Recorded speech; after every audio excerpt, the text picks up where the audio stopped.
Everyone, my name is Jess Dorney and I work on events here at Renew, and I'm absolutely passionate about household sustainability. I'm tuning in today from the land of the Guttabanud people, and I'd like to extend my respects to elders past, present and emerging, as well as any First Nations people that might be joining us today. Thanks to Alicia and the participants in our last session. It was really highly informative and really complements the session that we're about to move into now.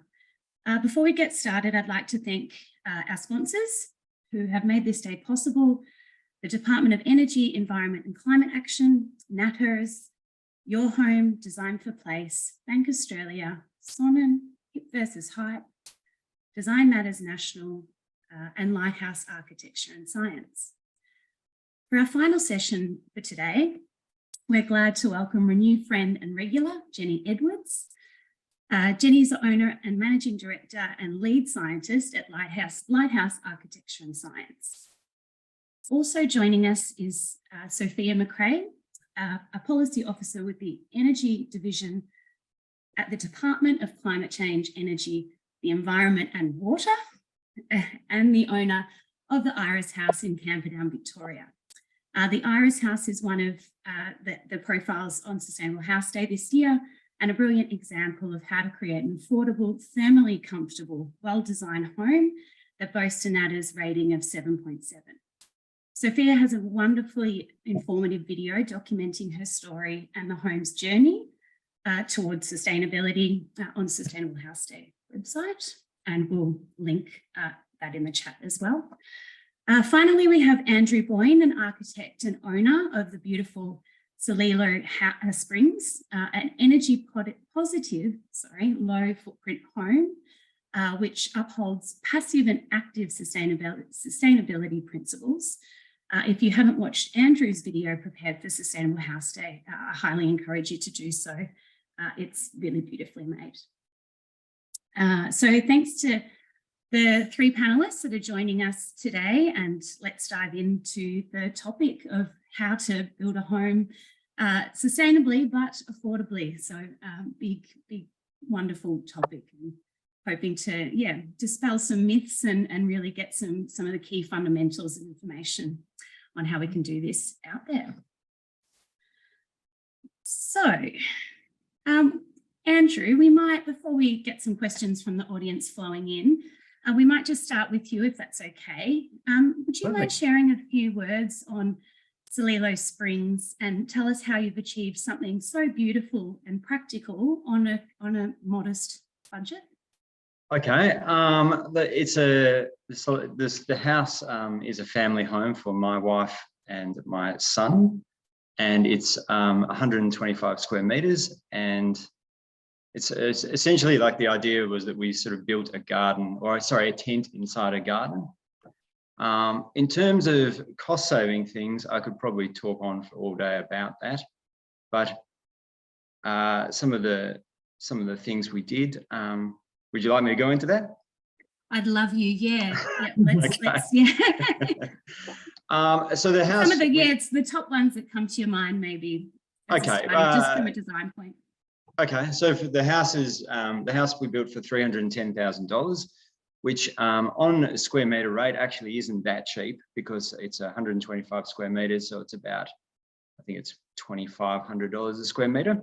So it's not that cheap, but the affordable nature of the whole house is because we managed to produce a very small footprint of 125 square meters, and so that was sort of the idea behind it, was building less, and we do that for cost reasons, but also because environmental reasons. The footprint of the house is much lower. So it's about half of an average Australian new house, and has only about a 31% of its carbon footprint. And we did that via different methods. So simplifying the shape of the building and reducing the amount of facade. So it's a square. We tried to cut out redundant functions, so it doesn't have things that we don't use, and we use every part of the building every day. And then I guess like returning, and there's so many positive things from this is that the house is kind of small, but it's on a site that's much bigger than that. So it has a big garden and it's a wonderful lifestyle as well. So it was getting rid of things we don't need and replacing them with things that we do. Yeah, wonderful. So Jenny, there's a question that's just come in from Jen. Jen's wanting to know, what are some of the best inexpensive natural materials I could use? What considerations should go into using budget-friendly materials? Oh, I was on prime to answer something else, but I'll go. But before I do, I do want to premise with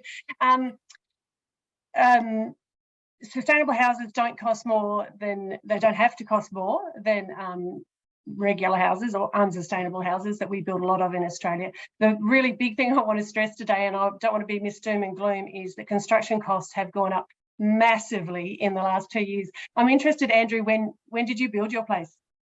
Yeah, it was during COVID, so it didn't reflect the increased construction costs. Yeah, so that, and again, what Andrew has done is beautiful, and Sophia have done it is a fantastic examples of this. But I do need to stress to people out there, when we talk cost, or we talk of costs of houses are up on the Sustainable House Day website, those houses now cost a lot more. But it's not because of their sustainability measures, it's just because of construction costs. When it comes to natural materials, our approach at Lighthouse has really been to focus more on standard construction methods, but to focus on that space efficiency, like Andrew's talked about, a smaller footprint, no dead space, all the space is functional and beautiful and joyful. So we haven't used a lot of what people might see as alternate natural materials. It really has been about mainstream styles of construction, just minimising the size. So Andrew may be able to talk more to other materials, but I'm not an expert in alternative materials. Yeah. Well, just while we've got you, Jenny, we'll go back to another question that to open. I'm sorry, I couldn't find my sheet there for a moment. No problem. I'm happy on the fly. So we'll go back to natural materials a little bit down the track. Yeah. So Jenny, what do you think some of the key tips or fundamentals for people to consider when looking at designing to build or to retrofit an existing home to be more sustainable, on a smaller budget? Yeah, number one would be, I'd encourage people not to build at the moment, honestly. If you're lucky enough to have a home and to have a block and to have an existing structure, number one right now in the current market is think incredibly hard about whether you do need to build anything. And most of our projects now, we do about 30 to 35 a year, 80% of them are renovation projects, and the vast majority of those are not extending at all. So just working within the existing footprint. So that's my big challenge to everybody, that size is really, really important. So if you can reduce the amount of new construction, it's going to save you money, but it's also incredibly good in terms of maintaining, saving resources, good for the environment more broadly. So that really is size. I'll go on and on about, and I'm in good company here with Andrew and Sophia on that front. Good design for space efficiency is really key, but do look at existing structures. There's a lot of value in the existing materials in a house. Increasingly, people are appreciating that there's lots of good stuff there to work with often. Yeah, wonderful.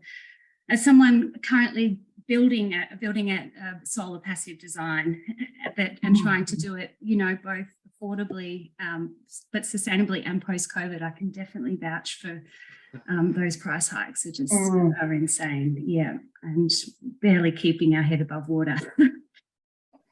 So we, have so much housing stock in Australia, don't we? If we can improve what we have, I think that's a really wonderful step forward.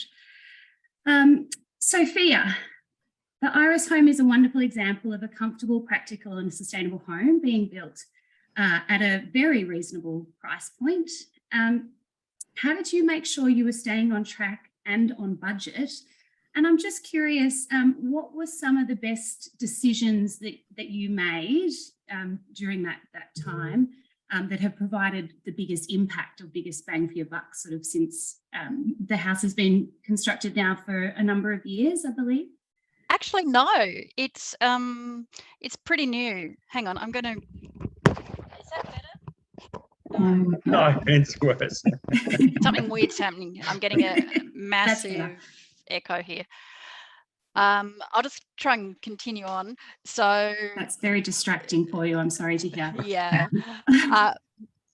So both Jenny and Andrew have pointed about that one of the most important things you do is to have a very simple design. Like the less you have little inserts and fiddling around, then you're saving yourself on the surface area of those walls. And so by having a more simple rectangular shape, this feedback's actually quite difficult.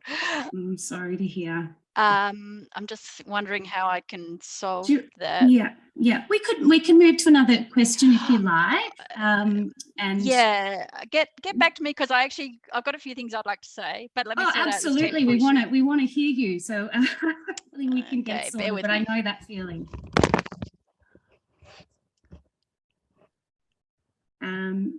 Deborah, we might just put Sophia on mute from, thank you. Okay, so we'll move to the Q&A section and see sort of how we go with that, what panelists can have some input into them. So we've got one from Jenny. What are some of the key tips for building sustainably on a budget? What is the role of retrofitting and renovating here? And what should I focus my renovation on?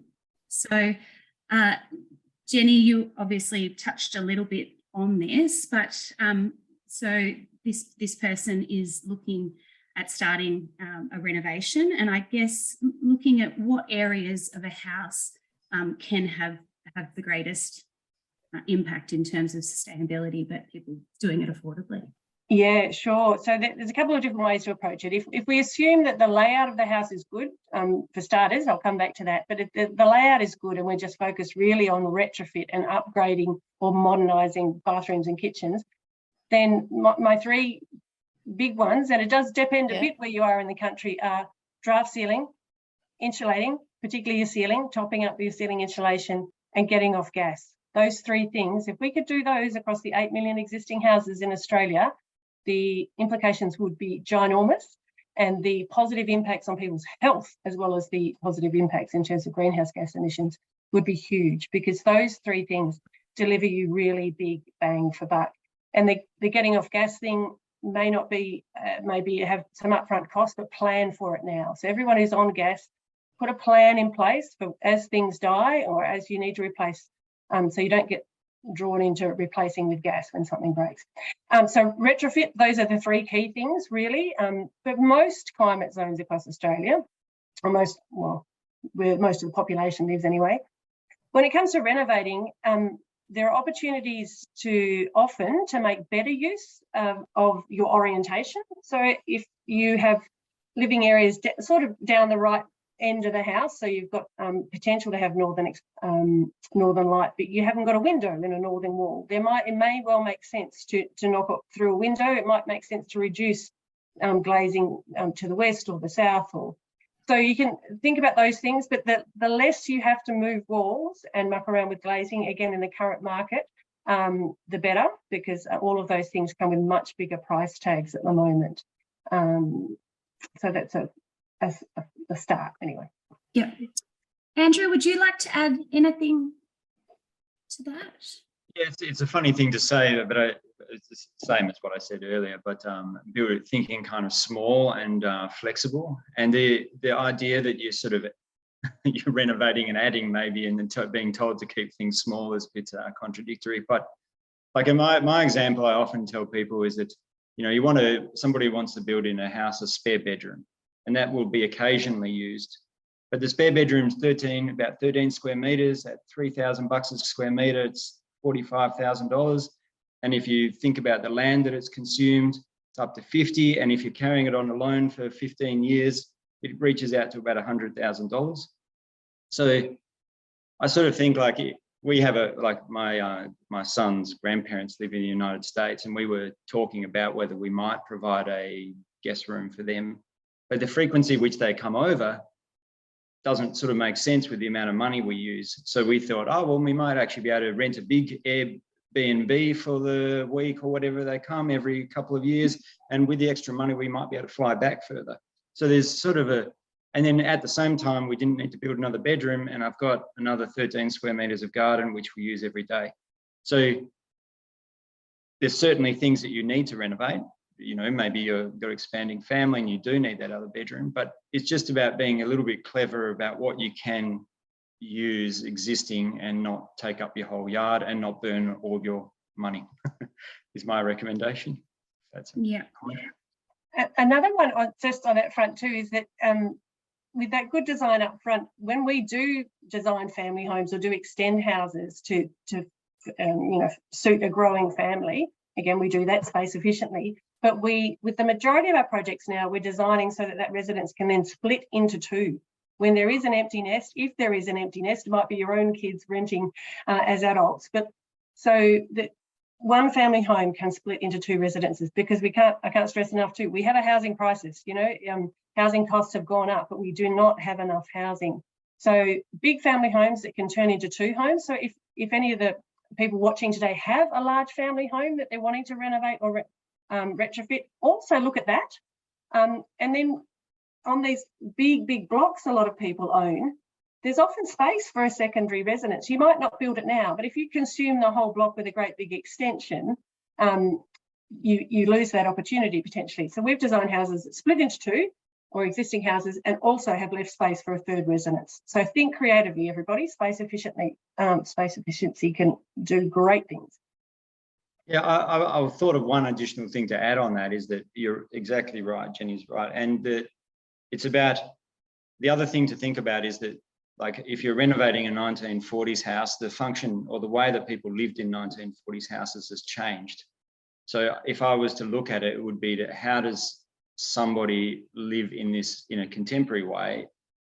How has that changed from the original? So for instance, like, houses tend to be less formal. We don't have separated kitchens. We don't have, I don't know, bedrooms can be a little bit more open, or there's flexibility in the way we can use technology like headphones, for instance, to overcome sort of shortfalls of noise. So there's lots of great ways to solve or update a building, I guess. I think that those things are a good idea.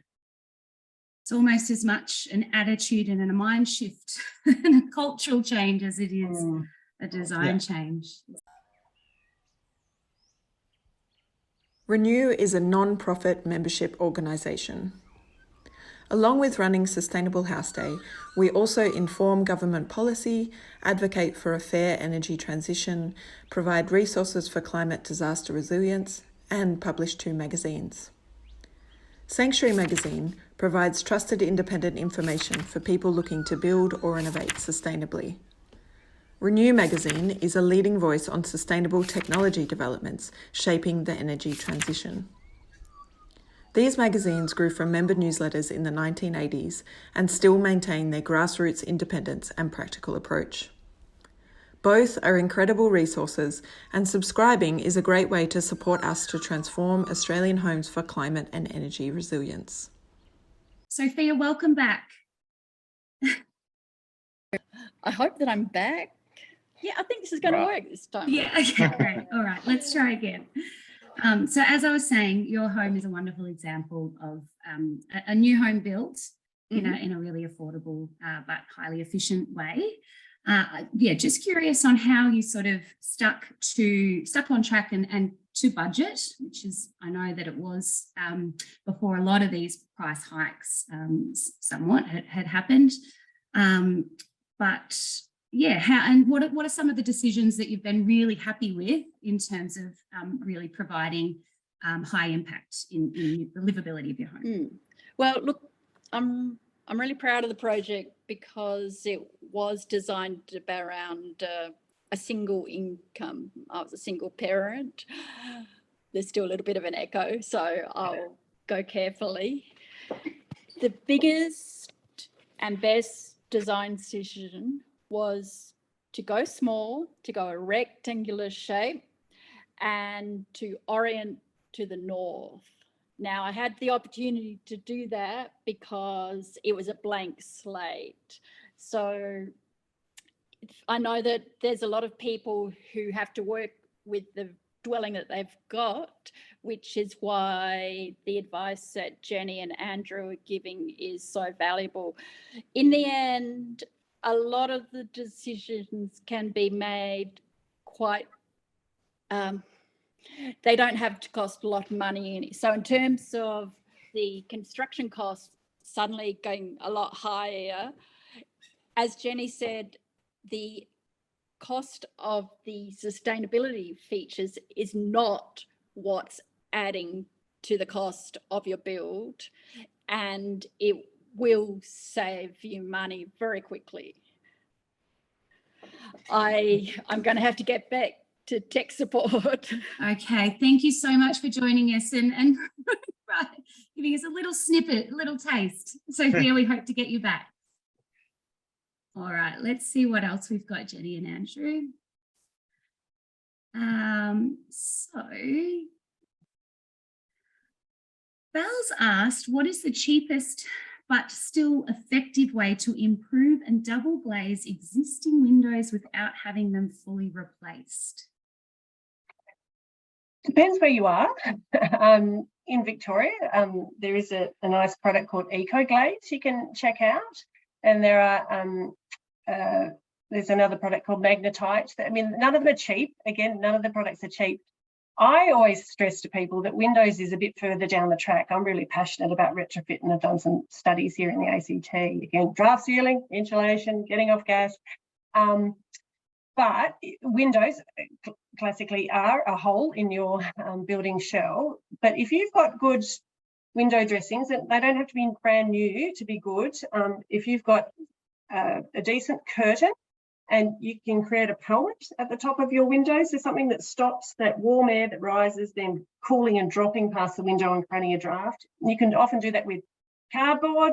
You can do that with a piece of fabric, with scarves. There are cheap ways you can create a pelmet often at the top of your window.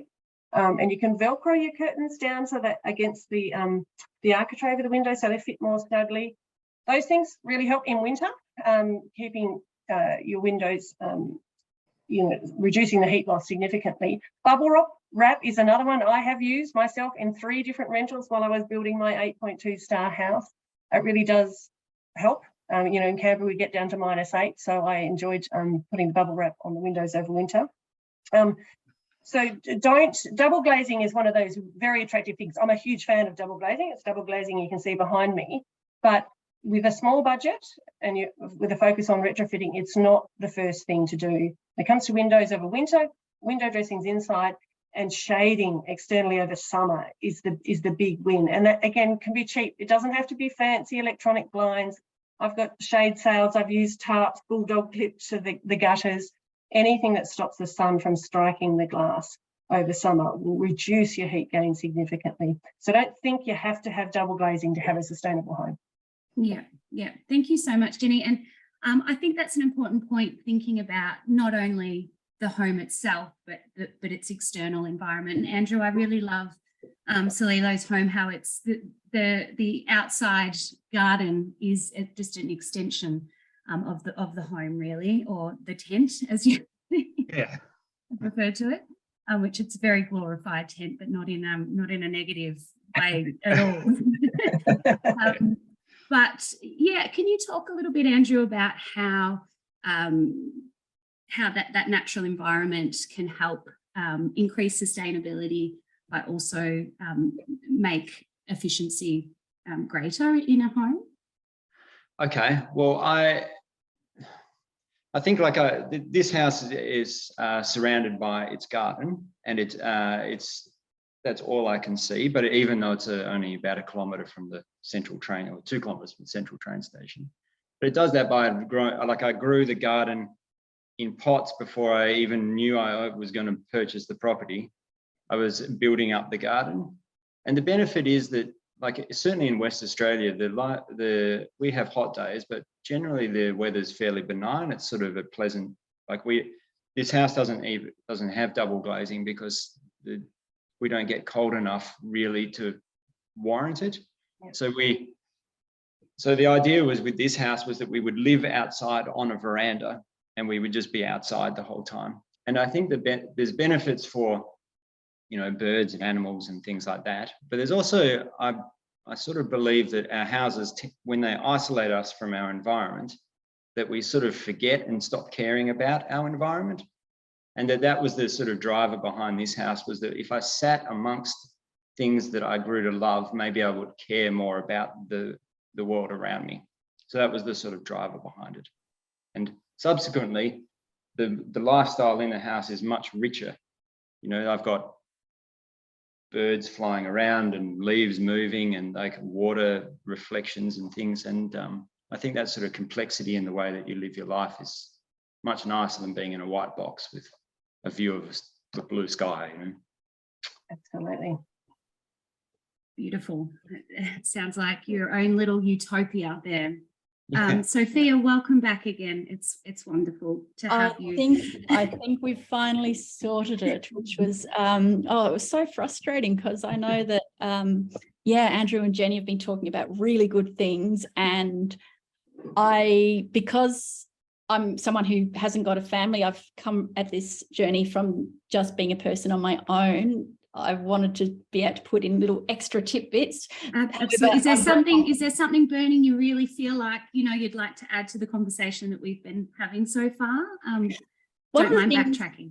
Yeah, no, one of the things is that I started out by doing an initial design. I was doing a lot of research. I learned so much from Renew and Sanctuary and the yourhome.gov.au. And I thought I had a really good plan, and I just went slowly through it, did my research, and found that it was actually blowing out my budget. And I then tried looking at the owner builder path, because I thought that might be a way to reduce costs. And with a bit of research into that, I was able to learn that this was not going to be sustainable. And it meant that even though I'd paid for designs and I'd paid a deposit to the builder, I pulled the plug on it. And that's actually that was probably one of the smartest things I did, was to be able to recognize when a design was starting to get out of control and was not going to be financially sustainable. And so even though I had to lose some money by saying, no, I'm not going to do this, by walking away from that and going, okay, I've learned this, I've learned that, I've learned that this is a bit risky financially. That's what gave me the confidence and the common sense to go back to a very simple design, and to realize that I can achieve my sustainability outcomes by doing things that don't cost money, by basically getting that orientation right, by being happy to be in a smaller footprint house, and by just being very careful where I was going to do the up-speccing. And that means that those sustainability measures, what made the house so sustainable, isn't what contributed to the budget getting out of hand. And I went for just off-the-shelf materials. I wasn't using anything special. I was actually going with a volume builder of prefabricated dwellings, and that meant that there were no complications. There was no trying to try something different. It was a standard product, and the most important thing was that the builder was willing to listen to how we could actually improve the performance by using ordinary in-hand techniques. So that's what made it work. Wonderful. And fantastic that you were able to find that builder that you know, really shared and aligned with those values and was able to work with you to achieve that. So just looking at another question. Has anyone from the panel had much experience renovating? I'm going to add building to this just to bring Sophia into the mix as well, using salvaged materials. Is this difficult, and would they recommend it? Sophia, would you like to add something to this? Okay, well, to be able to use salvaged materials and recycled materials, you have to have a few things. You need to have plenty of time, you need to have access to vehicles, and you need to have access to lots of friends. So that is fantastic for people who are in that position. I wasn't in that position, and so I think it's important that people don't feel bad if that's not a path they can go down. So yeah, it's great to be aware of embodied energy and to reuse and recycle whenever possible. But if you can't do it, then you get your points in other ways. So yeah, as I said, I just went off the shelf, stock standard materials. They're not special. I love seeing people who are able to incorporate recycled materials. So it's always, because there is always a story involved with it. It means that you're incorporating some personality into your house because of the sweat equity. Absolutely. Jenny, do you have anything? Yeah, look, we often have clients who want to incorporate salvage materials, and invariably the amount they want to incorporate reduces when they understand the cost implications, because there is so much more time and labour involved in using salvage materials. And some clients have got the budget to allow them to do that, and that's great. But as Sophia's mentioned, a lot of people don't, and increasingly, sadly, in the current environment, that's becoming harder. But we will use a lot of salvaged timber in flooring often. A lot more people are doing timber bench tops. I've just salvaged a table that my grandfather made from hewn pine that I've been carting around for 20 years and turned it into a little joinery piece in my front entryway. But I did that later. I couldn't afford to do that up front. So there can be ways to do that later on. Yeah, but there are cost implications. But if you've got access to the materials for free, that's great. But do understand there'll be additional labour costs working with those materials because they're trickier. But don't be discouraged. Check it out. Andrew, do you have anything you'd like to add? Yeah, I'm like in this house. It's on the Renew on the website. But I bought the floor from the markets, the central markets in Perth when they demolished it, and it turned out to be like the material was fairly cheap. Well, sort of. So I thought, oh well, that's great. You know, like it's an affordable material. And then I laid it with my family, and it took us a month to lay, and I ruined my elbow because it's Wandoo, which is a super hard West Australian species, and you had to. When they used to lay it in the markets or in the old days, they couldn't even nail it if it was seasoned, so they used to lay it green. So when they used to lift it, it came off like snakes, and to lay it, you had to jack them all in every foot and then glue and nail, and I ruined my elbow with a jack. So like it actually didn't cost us that much because we got the material free and we laid it ourselves, and the value has been wonderful. But I think to do it as if you didn't lay it yourself, I think it would never be remotely competitive with a, engineered timber or something like that. But we are so happy with it, and it's got, it's got a story with it. And it's got paint from the old shops sort of in the little grains and stuff. I'd highly recommend it, but it's not the cheap solution. Thank you. And Sophia, the thermal mass, the wine bottle wall, was that recycled bottles, or did you drink all of those? Oh, actually, yeah, look, there is a story there, and it is due to a family connection. First of all, I want to say I got the idea from yourhome.gov.au.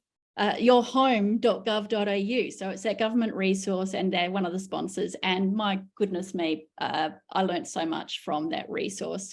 And so that's how I learned that water or liquid has got twice the bang for buck of thermal mass and concrete does. And so that meant that I didn't have to have a slab for my dwelling. So there's less embodied carbon there. There's also less expense.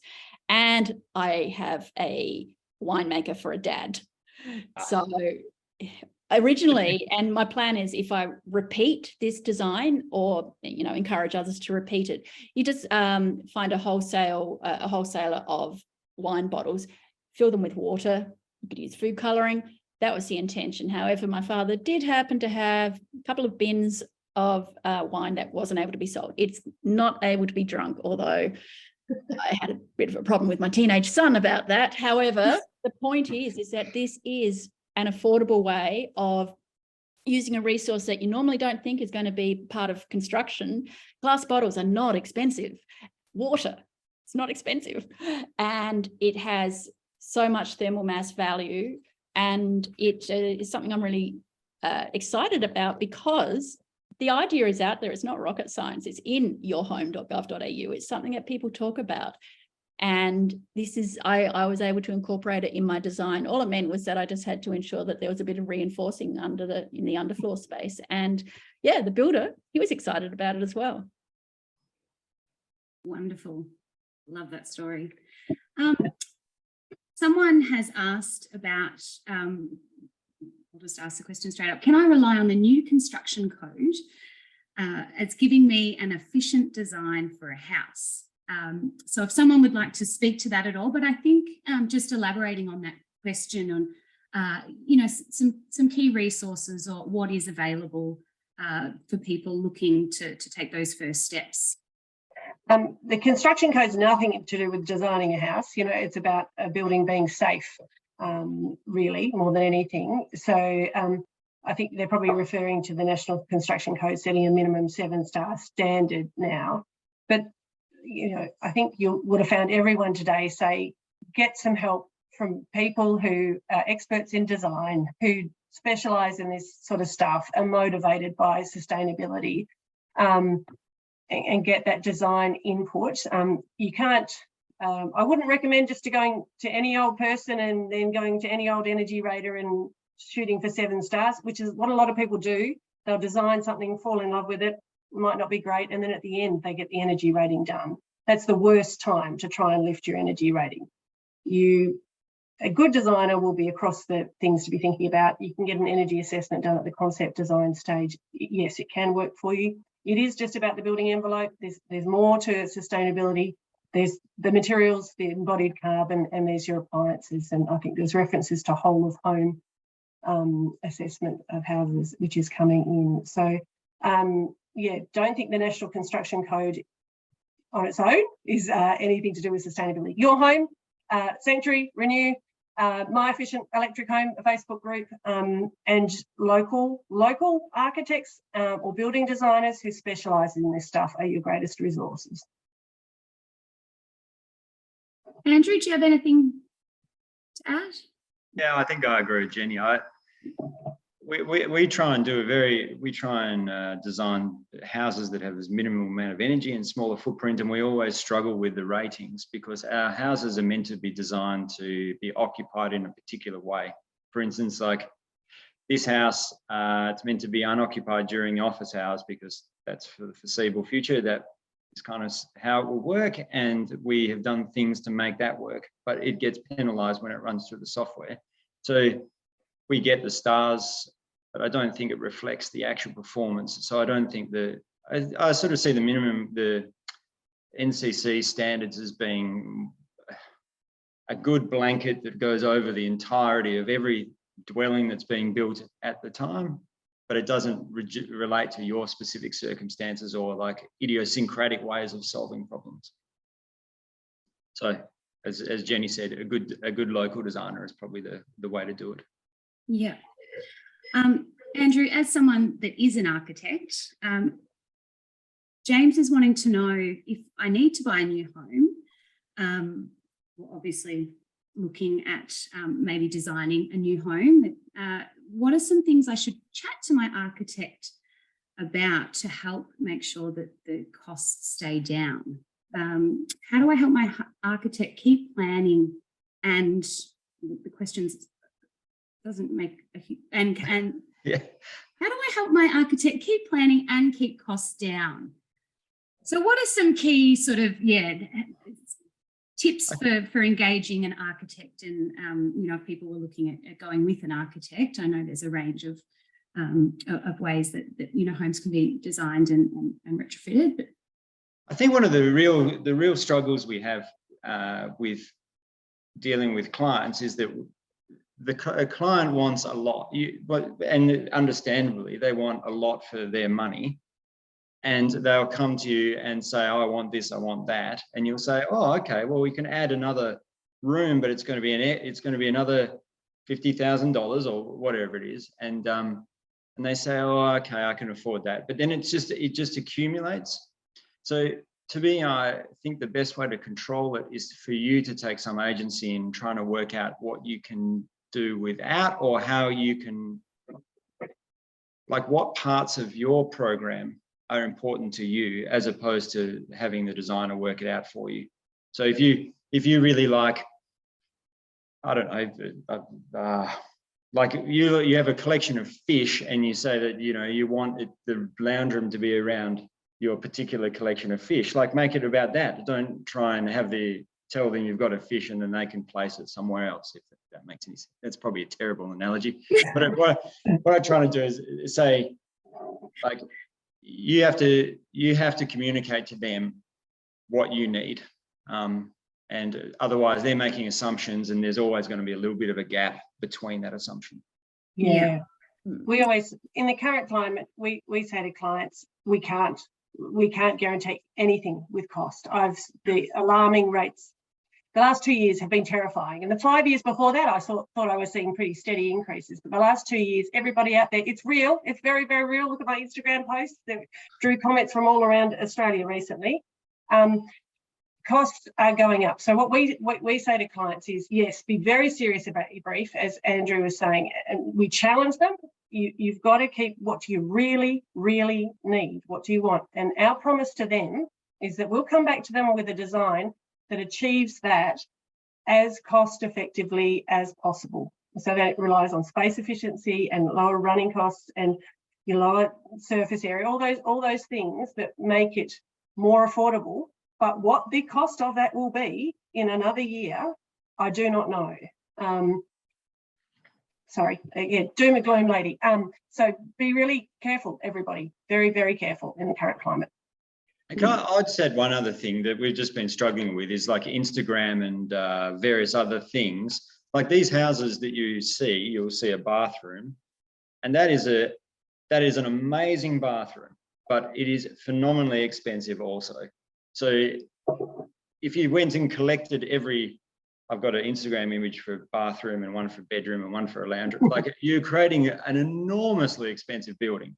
So you just have to try and solve your problem, not so much from a stylistic thing, but how you want to live in it and what you want to achieve, I guess. I'll say that it is very important if you're wanting to have a house, like as a customer, as a client, to be very clear about what's most important to you. I'm going to take a punt and say most of the nearly 600 people who are watching today do have sustainability as a priority. They do have energy efficiency as a priority. And so that's something that you can make very clear to your building designer and to your team. And that's what I did for myself when I was planning my house. The absolute number one priority was that it was going to be at least 7.5 NatHERS stars. And I wanted that because I knew it would lead to zero energy bills, which it has. My house has 0 energy bills. Now that's because, and I was able to make that happen, I was happy to have a smaller house. I was happy to miss out on some other nice to have features. And that is a problem in terms of, as a community, we're trying to get the entire Australian housing market to be more sustainable. And there's a lot of buttons to push. But in terms of the people who are with us in this webinar, nearly 600 people, you already know what's important to you. You know that sustainability is important. So you just need to make that drive every single decision about your design and what you're doing with your builder, and you'll come out with something wonderful. It might be missing some of the, the stone bench tops and the extra bathrooms. However, it'll cost you very little to run. It'll be super comfortable. And those sustainability decisions are not the ones that are adding the cost to your house. That's right, yeah. And as you said, Sophia, your home was really valuable. Renew and Sanctuary magazines. Renew is going to be releasing a getting off gas toolkit as well in the near future. So that's something to look out for. And also, as part of the extension sessions, there's a Finding Your Team extension session for Sustainable House Day after today. So you can check out the details of that one online to learn a bit more about how to engage experts and bring them on the journey. So we're going to close now with, I'm just going to ask each of you to share, what do you feel what are the 3 key takeaways you'd like people to take with them from this session today, or from your, the insights that you've learned along the way in terms of creating a sustainable home affordably? less. And actually, I've got a brooch that says less. I forgot to put it on. Less. Smaller, smarter really does equal sustainable. Draft seal, insulate, get off gas. That's me. I wish I was Thanks, as eloquent as Jenny on that one, but I agree totally. Less building and then trying to simplify your form and your function, and then I'd recommend growing your garden even before you've got a garden. Absolutely. Garden. I'll do 3 for a brand new build and 3 for an existing house, including rentals. So for a brand new build, number 1, orientation. Get your living areas oriented to the north, even if it means putting your house at an angle to the street. Do whatever it takes to get your northern areas, the northern light going to your living areas. Correctly sized eaves that are going to keep the sun off your glazing in summer and let all the beautiful winter sun in the winter. You've got to have the right size eaves, and you've also got to make sure that your windows are correctly sized and placed. You don't go overboard with windows. You don't need that many windows. You just need them in the right place. Get a blower door test written into your contract.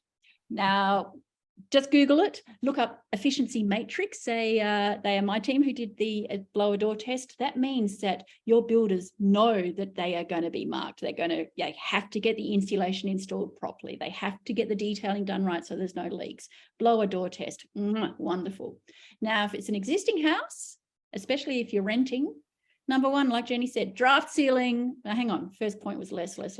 Draft sealing. Go around, find your drafts, get a caulking gun, use silicone, seal up those drafts. Window furnishing. So our windows are the big holes in our houses, and with nice insulating blinds, cellular blinds, honeycomb blinds, just Google those. They look great, and it means that you're basically covering up those gaps in your insulation envelope. So yeah, honeycomb blinds are great. They'll make a big difference. And then even if you're a renter, see if you can get your roof insulation improved. Putting fresh roof bats up there doesn't cost a lot. It'll make a huge difference. Wonderful. Thank you. You've all been absolutely fabulous. I've learned so much and have a few regretful decisions, but I think I think the big thing about changing the way we think about how we live in homes fundamentally, and that I think Undercover Architect Amelia said that we use like a traditional home, like 30% of the actual footprint is used each day. Like it's something that stuck with me when we were designing our house. It's like, hang on, like, yeah, there's so much of a home that actually isn't used each day. So how do we scale back and think smarter when designing? And wonderful. Okay, so we might wrap it up there. Thank you so much, Andrew, Jenny, and Sophia. Thank you. Moderating that was great. That's all we have time for today. It was such a great way to wrap up Sustainable House Day 2023. I'd like to extend a huge thanks to all our homeowners, experts, and hosts throughout the day. Sustainable House Day couldn't happen without the support of our sponsors and council partners. So thank you to them all who you've seen in our slides throughout the day. Before we say goodbye, we should note that the Sustainable House Day program is not over yet. We know that these topics need extra time. So over the coming month, we've put together a comprehensive set of evening extension sessions covering 8 areas of sustainable design. You can buy a pass to the whole program for just $60, which works out to be just $7.50 per 2-hour expert session. And don't forget, you can still view over 130 feet or around, you can view 130 featured homes, videos, and ask homeowners questions online. So you can just jump onto sustainablehouseday.com to view those homes and start the conversation. We encourage you to make a donation to Renew. All today's events are free. But if everyone who attended donated just $10, it would go a long way into supporting Renew to help transform Australia's homes for climate and energy resilience. Thanks so much again, and have a fabulous evening, everyone. Good night.